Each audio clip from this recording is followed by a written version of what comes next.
Drugs అమ్మేవాడిని కాల్చి చంపేయాలి లేదా ఉరి తీసేయాలి. అంత కఠినంగా ఉండాలి. సింగపూర్‌లో అది కరెక్ట్‌గా అమలవుతది.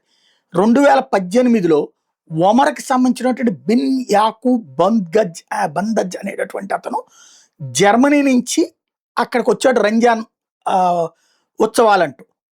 ఏది సింగపూర్‌కొచ్చాడు. అతని దగ్గరన ఏదైతే 1 కిలో కెనాబిస్ దొరికింది. మత్తు పదార్థం దొరికింది. అతన్ని మొన్న ఉరితీశారు ఏప్రిల్ 16వ తారీఖున. సింగపూర్ ఉరికి వ్యతిరేకం. కానీ ఇలాంటి వాడిని ఉరి తీయడంలో తప్పు లేదని తేల్చి చెప్పింది ఆ దేశ న్యాయ వ్యవస్థ, ఆ దేశ ప్రభుత్వం.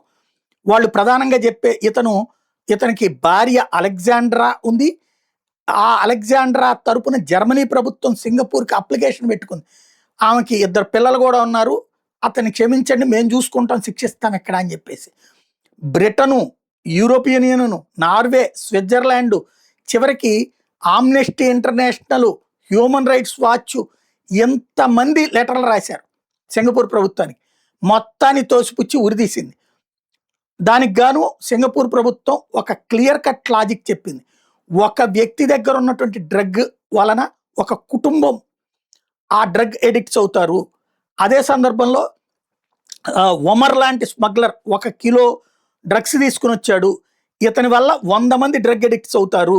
కాబట్టి ఇలాంటి డ్రగ్ స్మగ్లర్లని సింగపూర్‌లో ఒక్కడిని ఉరితీస్తే 1000 మందిని కాపాడినట్టే అంటూ తేల్చి చెప్తూ ఆయా దేశాలకి లేఖ రాయడం అన్నటువంటిది స్పెషల్ అన్నమాట.